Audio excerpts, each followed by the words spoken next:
নমস্কার বন্ধুরা, আজ তোমাদের জন্য নিয়ে এলাম চিকেন কিমা দিয়ে মটরের ঘুগনি।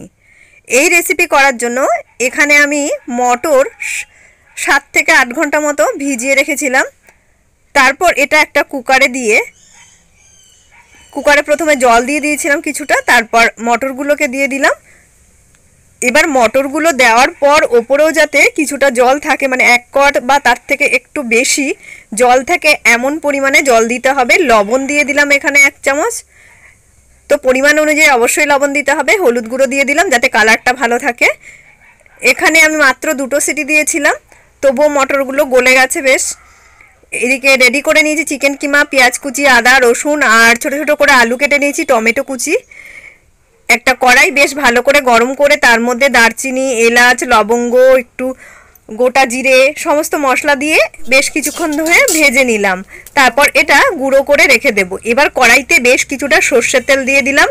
এর মধ্যে দিয়ে দেব তেজপাতা, শুকনো ফোড়ন দিয়ে খুব ভালো মতো যখন গন্ধটা আসবে তখন এর মধ্যে আলুগুলোকে দিয়ে দিলাম। আলু দিয়ে আঁচ বাড়িয়ে নিতে হবে। দিয়ে দিলাম একটু লবণ। আঁচ বাড়িয়ে বেশ কিছুক্ষণ নেড়ে চেড়ে নিয়ে তারপর আঁচ কমিয়ে প্রায় মিনিট 7-8 জন্য ঢেকে দিয়েছিলাম।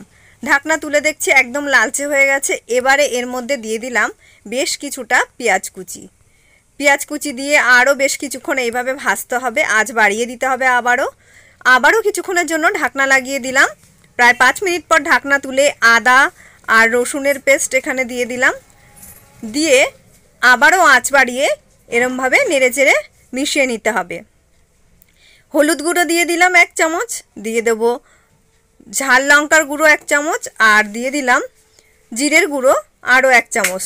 ঝালের পরিমাণটা তোমরা বাড়াতে পারো, যেহেতু একটা বাচ্চারা খাবে বলে আমি ঝালের পরিমাণটা কমিয়ে দিয়েছি। আর কয়েকটা কাঁচা লঙ্কা দিয়ে দিয়েছি। বেশ কিছুক্ষণ এইভাবে কষিয়ে নেব। মশলাটা বেশ কিছুক্ষণ কষে আসলে তারপর টমেটো কুচি এখানে অ্যাড করে দিলাম। আবারও কিছুক্ষণ এইভাবে নেড়ে চেড়ে মিশিয়ে নিয়ে কিছুক্ষণের জন্য ঢাকনা লাগিয়ে দিয়েছিলাম। তারপর ঢাকনা তুলে চিকেন কিমাগুলোকে অ্যাড করে দিলাম। চিকেন কিমাগুলোকে খুন্তি দিয়ে নেড়ে এইভাবে মিশিয়ে নিলাম। বেশ কিছুক্ষণ এইভাবে কষিয়ে ঢাকনা লাগিয়ে দেব আরও কিছুক্ষণ। তারপর আবারও একটু চেড়ে দেব যাতে করে লেগে না যায় তলায়। তারপর সেদ্ধ করে রাখা মটরগুলোকে এবারে অ্যাড করে দিলাম। তো এখানে দেখো জলের পরিমাণটা এইরকম এসছে। তো আমি একটু কিন্তু পরে উষ্ণ গরম জল করে সেটা অ্যাড করেছিলাম, না হলে একদম শুকিয়ে যাচ্ছিল। যেহেতু এটা লুচি দিয়ে খাওয়া হবে ওই জন্য একটু ঝোল ঝোল করেছিলাম। ওপর থেকে গুঁড়ো গরম মশলা আর একটু মিষ্টি দিয়ে নামিয়ে নিয়েছি।